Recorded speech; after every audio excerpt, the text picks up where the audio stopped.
வணக்கம் மக்களே. நம்மளுடைய உடம்பு ஒரு பில்டிங் மாதிரி. அந்த பில்டிங்க்கு ஸ்ட்ரென்த்து கொடுக்குற முக்கியமான மினரல் என்ன சொல்லுங்கள்? கால்சியம் தான். கால்சியம் ரிச் ஃபுட்ஸ் என்னென்ன, இதெல்லாம் நம்ம தினமும் எடுத்துக்கணும். அப்படி எடுத்துக்கிட்டால் என்னென்ன ஆரோக்கியங்கள் கிடைக்கும் நான் உங்களுக்கு சொல்கிறேன். வீடியோக்குள்ளே போயிடலாமா? நம்மளுடைய சேனலை நீங்கள் இப்போ தான் ஃபஸ்ட் டைம் பார்க்குறீங்க அப்படின்னு சொன்னால் மறக்காமல் சப்ஸ்கிரைப் பண்ணிவிட்டு சைடில் இருக்கக்கூடிய பெல் பட்டனை கிளிக் பண்ணி ஆல் அப்படின்ற ஆப்ஷனை செட் பண்ணி வச்சுக்கிறீங்க அப்படின்னா நான் போடக்கூடிய தகவல்கள், அற்புதமான விஷயங்களை தொடர்ந்து பார்க்கலாம், ஆரோக்கியமாக இருக்கலாம். ஸோ எலும்புகள், பற்கள், நரம்பு செயல்பாடு, இதய துடிப்பு, தசை இயக்கம் எல்லாத்துக்கும் கால்சியம் தேவை. பலர் கால்சியம் டெஃபினன்சி இருக்குன்னு லேட்டாக தான் தெரிஞ்சுக்கிறாங்க. மூட்டு வலி, எலும்பு பலவீனம், சின்ன வேலைக்கும் சோர்வு, பெண்களுக்கு இந்த மெனோபாஸ் பிறகு எலும்பு தேய்மானம், இதெல்லாம் ஏற்படுவதற்கான காரணமே நமக்கு நம்மளுடைய உடம்புக்கு தேவையான அந்த சப்ளிமெண்ட்ஸ் நம்மளால் எடுத்துக்க முடியல. அன்றாட உணவில் கால்சியம் நிறைந்த உணவுகளை சேர்த்துக்கிறது கிடையாது அப்படின்றதான் முக்கியமான விஷயம். அப்படி கால்சியம் ரிச் ஃபுட்ஸாக நம்ம என்னென்ன எடுத்துக்கணும் ஒன்று ஒன்றா சொல்கிறேன். கண்டிப்பாக உங்களுக்கு பயனுள்ளதாக இருக்கும். ஸோ முதல் விஷயம், பாலில் இருக்கக்கூடிய கால்சியம் சத்து நிறைய பேருக்கு தெரியும். ஆனால் அதை நம்ம கண்டிப்பாக தவிர்ப்போம். ஏன்னா பால் குடித்தா ஜலதோஷம் வந்துடும். ஸோ தினமும் பால் குடித்தா ஈரம் அதிகமாகிடும் அப்படின்னு சொல்லிட்டு. ஸோ பால் மற்றும் பால் பொருட்கள் கால்சியம் சொல்லும்போது முதல்ல நினைவுக்கு வருது. ஒரு கப் பால் நல்ல அளவு கால்சியம் தரும். அதே மாதிரி தயிர், பன்னீர், சீஸ் போன்றவை எலும்பு வலிமைக்கு உதவும். குறிப்பாக வயதானவர்களுக்கு தினசரி ஒரு அளவு பால் அல்லது தயிர் எடுத்துக்கிட்டால் எலும்பு தேய்மானம் மெதுவாகும். தயிர் குடல் ஆரோக்கியத்திற்கு ரொம்ப ரொம்ப நல்லது. ஆனால் நம்மளுடைய அந்த மெனோபாஸ் காலத்தில் ஏற்படக்கூடிய பிரச்சனைகள்லாம் கால்சியம் பற்றாக்குறையினால் ஏற்படும். அந்த பெண்கள்லாம் என்ன பண்ணணும், இப்போ இருந்தே பால் குடிக்க தயாராக இருங்க. ஸோ பால் குடிக்கிறதுனால அவ்வளோ கால்சியம் இருக்குது. பால் பொருட்கள் மட்டும் போதும் அப்படின்னு நினைக்காதீங்க, நிறைய விஷயங்கள் இருக்குது. நான் ஒன்று சொல்கிறேன். ஸோ நெக்ஸ்ட் விஷயம் என்ன, நெக்ஸ்ட்டு உணவு என்ன அப்படின்னா இந்த எள்ளு, கருப்பு எள்ளு, வெள்ளை எள்ளு பார்த்துருக்கீங்களா? ஸோ இந்த ஒரு சிறிய விதை தான், ஆனால் கால்சியமுடைய அளவு ரொம்ப அதிகமாக இருக்குது. ஒரு ஸ்பூன் எள்ளுலே கூட நல்ல அளவு கால்சியம் இருக்குது. குறிப்பாக கருப்பு எள்ளு இன்னும் அதிக நியூட்ரிஷியன் கொண்டது.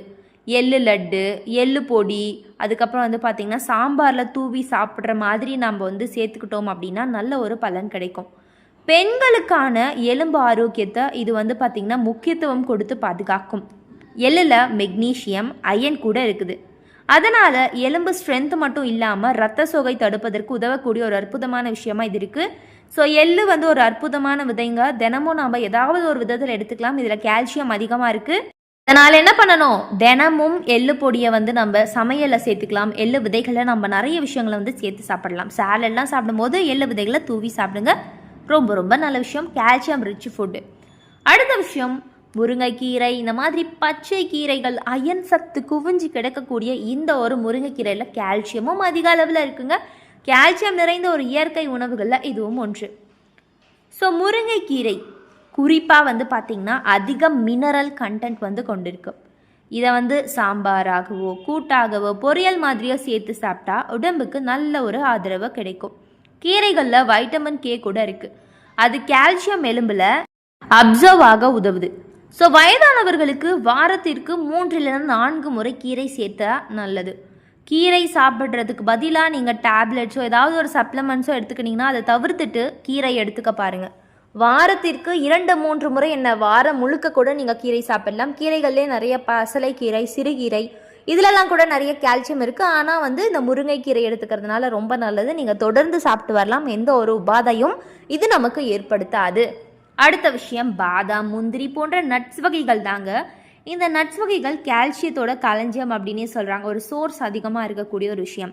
பாதாம் குறிப்பாக எலும்பு ஸ்ட்ரென்த்துக்கும் மூளை ஆரோக்கியத்திற்கும் உதவும். காலையில் 4-5 பாதாம் ஊற வச்சுட்டு சாப்பிட்டா நல்ல ஒரு பலன் கிடைக்கும். ஸோ நட்ஸில் பார்த்திங்கன்னா நல்ல கொழுப்பு இருக்குது. அது இதய ஆரோக்கியத்தையும் பாதுகாக்கும். ஆனால் அளவுக்கு அதிகமாக சாப்பிட்டா கேலோரிஸ் நமக்கு கூடிடும்ல. அதனால் மாட்ரேட்டாக எடுத்துக்கோங்க. ஸோ சப்ளிமெண்ட்ஸை விட நேச்சுரலான இந்த நட்ஸு தான் நமக்கு ஆரோக்கியத்தை தரும். ஸோ நட்ஸை நீங்கள் இரவே ஊற வச்சுட்டு காலையில் நீங்கள் எடுத்துக்கிடுறது ரொம்ப நல்லது. பால்லையோ இல்லைனா தண்ணியிலையோ ஊற வச்சுடுங்க. ஸோ இது கூட உலர் திராட்சை சேர்த்துக்கோங்க. இதில் அயன் சக்தி அதிகமாக இருக்குது. கண்டிப்பாக இது நம்மளுடைய உடலுக்கு நிறைய அற்புதங்களை பண்ணும். ஸோ ராஜ்மா, கொண்டை கடலை, பச்சை பயிறு இந்த மாதிரியான பருப்பு வகைகளில் கால்சியம், புரதம் இரண்டும் தரும். குறிப்பாக வெஜிடேரியனாக இருக்கிறவங்க இது வந்து ஒரு நல்ல உணவாக நீங்கள் எடுத்துக்கலாம். ஸோ பயிறு வகைகள் வந்து பார்த்திங்கன்னா தசை வலிமைக்கும் உதவும். வயதானவர்களுக்கு மசில்ஸ் லாஸ் வந்து குறைக்க இது வந்து உதவுது. வாரத்திற்கு 3 இல்லைனா 4 முறையாவது நம்மளுடைய பாடிக்கு நம்ம இதை சேர்த்துக்கிட்டோம்னா நல்ல ஒரு ஸ்ட்ரென்த் பேலன்ஸாக இருக்கும். ஸோ முக்கியமாக 60 வயதிற்கும் மேற்பட்டவர்களுக்கு இந்த பிரச்சனை கால்சியம் குறைபாடு பிரச்சனை இருக்கும்ல, அவர்கள்லாம் கண்டிப்பாக வந்து எடுத்துக்கலாம். ஸோ வேக வைத்து நல்லா வந்து ஒரு பொரியல் மாதிரியோ ஒரு கூட்டு மாதிரியோ கூட நீங்கள் அந்த கொட்டை வகைகளை வச்சு சாப்பிடலாம். ஒரு சில காய்கறிகளை சேர்த்து கூட்டாக ரொம்ப ரொம்ப நல்லது. எந்த ஒரு ப்ராப்ளமுமே நமக்கு தராது. நம்மளுடைய உடலை ஆரோக்கியமாக பாதுகாக்க இந்த மாதிரி பருப்பு வகைகள் பயிர் வகைகளை தவிர்த்து எந்த ஒரு உணவுமே ஈடாகாது. ஸோ அதுக்கப்புறம் வந்து பார்த்திங்கன்னா மீன் வகைகள். ஸோ கண்டிப்பாக நிறைய விஷயங்கள் இந்த மீன் வகைகள்லாம் நம்ம வந்து கேள்விப்பட்டிருப்போம். ஏன்னா மீன்கள் அவ்வளோ நல்லது. நம்மளுடைய உடலுக்கு ஒமேகா 3 அப்படின்னு சொல்லக்கூடிய அந்த சக்தி தரக்கூடியது. எலும்புடன் சாப்பிடக்கூடிய மீன் வகைகள் நல்ல கால்சியத்தை தரும். ஸோ நான்வெஜ் சாப்பிட்றவங்களுக்கு இது ஒரு சிறந்த சோர்ஸு. மீனில் வைட்டமின் டி கூட இருக்கும். அது கால்சியம் அப்சர்வ் ஆக உதவுது. எலும்புடன் சாப்பிட்றது தான் முக்கியங்க. ஸோ மீன்களை எலும்பில்லாத மீன்கள் எடுத்துக்காதீங்க, எலும்புடன் இருக்கக்கூடிய மீன்கள்.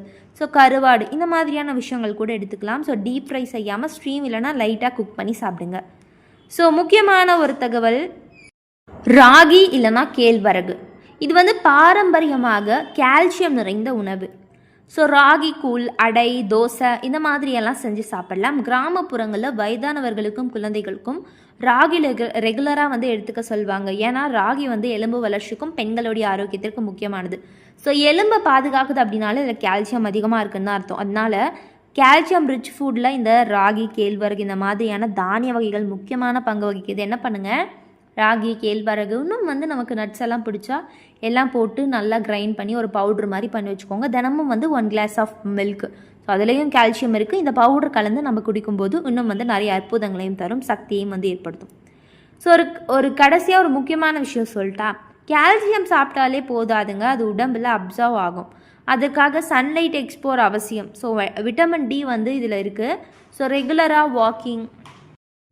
ஸோ ஒரே ஒரு ஃபுட்டை வந்து பார்த்திங்கன்னா நம்ம எடுத்துக்கிட்டால் அது நம்மளுடைய உடலை முழுக்க ஆரோக்கியமாக பாதுகாக்கும் அப்படின்னு நம்ம சொல்ல முடியாது. ஸோ இந்த ஒரு வீடியோவில் நான் வந்து உங்களுக்கு கண்டிப்பாக ஒரு 7-8 உணவுகள் சொல்லியிருக்கேன். அது தினமும் எடுத்துக்கோங்க. ஒரு நாளைக்கு ஒரு உணவு அப்படின்னு நம்ம எடுத்துக்கிட்டால் கூட நமக்கு ஆரோக்கியம் தரப்போகுது. ஸோ கால்சியம் அவசியம் அப்படின்னு சொன்னல. ஸோ கால்சியம் ரிச் ஃபுட்ஸ் தான் இதெல்லாம். நீங்கள் பயப்படாமல் எடுத்துக்கலாம். அப்படி நமக்கு வந்து ஏதாவது பிரச்சனை இருந்துச்சு உடம்புல அப்படின்னா நீங்கள் டாக்டர்ஸ் கிட்ட கேட்டு நீங்கள் எடுத்துக்கலாம். ஸோ நம்மளுடைய உடலுக்கு ஆரோக்கியமான நிறைய உணவுகள் இருக்குங்க. அதை பற்றி நீங்கள் தெரிஞ்சுக்கணும். இதெல்லாம் உடலுக்கு வந்து தேவையான விஷயங்களாக எடுத்துக்கணும் அப்படின்னு ஆசைப்பட்டீங்கன்னா நம்மளுடைய சேனலை சப்ஸ்கிரைப் பண்ணிக்கோங்க. தொடர்ந்து பாருங்கள், ஆரோக்கியமாக இருங்க.